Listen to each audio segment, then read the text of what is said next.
Spider-Man does whatever a spider can. Spins a web any size. Hey everybody, so you just heard a part of the 60s version of the Spider-Man theme song, and the reason why you heard that was because for this video today I want to talk about comic book adaptations to film. Are they good? Are they bad? Do people expect too much from them? Are we expecting too little from them? Is the Film Academy, do they really not pay attention to them? This video is all about that. So the reason why I wanted to make this video, if you saw my Facebook comment, yeah, I saw this interesting video from someone I'm subscribed to on YouTube, and he himself and a friend of his were talking about, do people expect too much from comic books, or do people expect too much from comic book adaptations to film? And I totally agree with what these guys were talking about, and I guess it was time for me to make a video myself about it as well. Um, to me, guys, I think.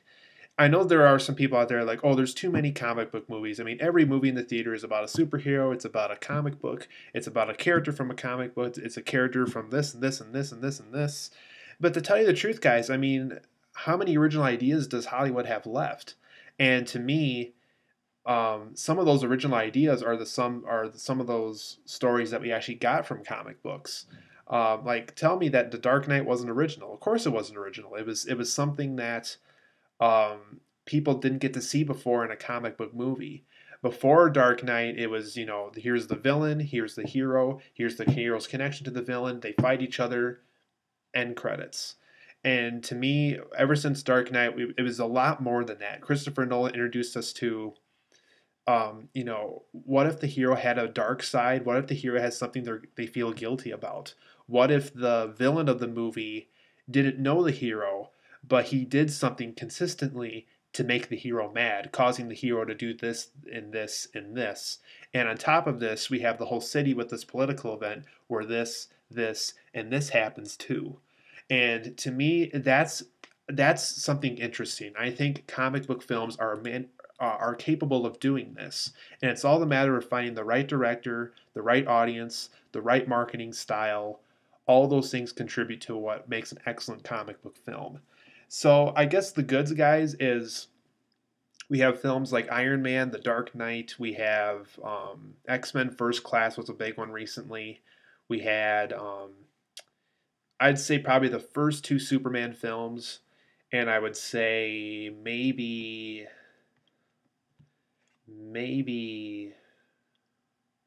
So let's go with those films for now.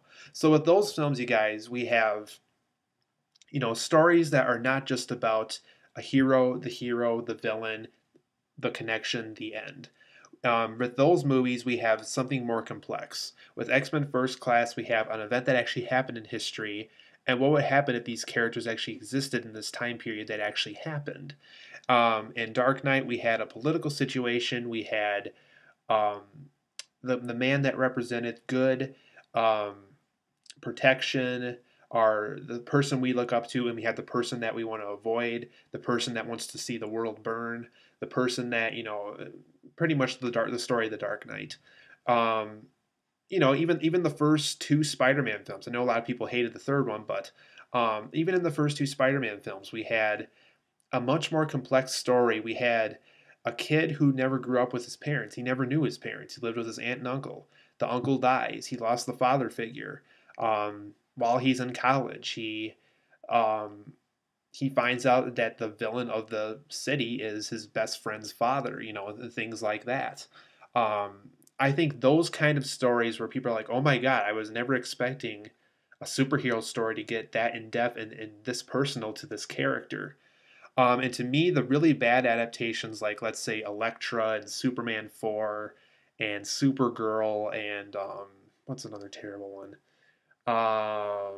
You people know what I'm talking about. The really, really, really terrible ones. With those films, or even Catwoman, for example. When I first saw Catwoman, I was like, whatever, it's just another superhero flick. But now looking back at it, I'm almost remembering just how bad it was. We really, and I guess actually what's funny is the person who wanted me to well, not wanted me to make, but the person who inspired me to make this video also made a video about Catwoman. And he said that, what was this movie even marketed to? Was it marketed to teens? Is it marketed to chick flicks? Is it marketed to chick flicks trying to be a superhero film? Superhero audiences trying to get into the chick flick films? It was just so hard to say what that film was marketed to, because clearly there wasn't enough Batman into the story to say it was a Batman story. But anyway, like to me, the really bad comic book adaptations are the ones where we don't get to connect with the characters. It's just pure action. There's no point for the action. There's no point for the storyline. So I guess the best way to say this is treat a comic book movie like you would with any other film. Make these characters feel valuable. Make them learn their lesson. Make them go through a series of events that makes them learn something new about themselves or the people around them. Um, don't just give us the story. Give us a story in a time period where we can recognize it and connect with it. Um, do a story that takes place during 9/11. I mean that would connect with people. We understood how hard it was to go through that time. How could a hero blend in with that? What is their impact with that? Stuff like that. Um, Kind of like X-Men First Class that happened, I believe, during the nuclear war. That's an event that actually happened, and people either remember that if they lived that long, or have read about it, or have heard about it, or have seen videos about it. So that was an actual existing thing. So we can actually personally connect with that. So to me, I guess my answer with this is if you really want to make a good comic book movie, specifically to the directors, or if you're someone like me who just loves watching comic book adaptations go into film, if you really want to see a good superhero, a good comic book film, make sure it has the following: that it has something that you can connect with. It does more than being a story. It can do something that you learn as yourself, as a person, that you can learn from. The character learns from something that also you learn from something as well. And I guess just do more than what's expected of you. So don't just hand in a good paper and say, "There's my paper." Give them. So I guess this is kind of more along the line of school, but do something that makes the person say, "Wow, you really put a lot of thought and time and effort into this."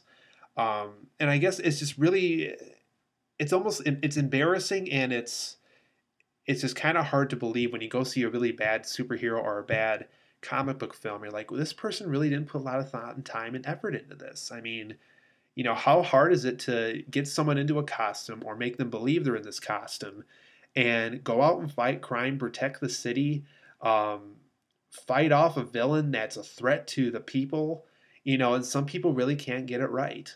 Um, Even Superman Returns wasn't, like, here's an example. Superman Returns wasn't a bad film, but it does get a lot of things wrong.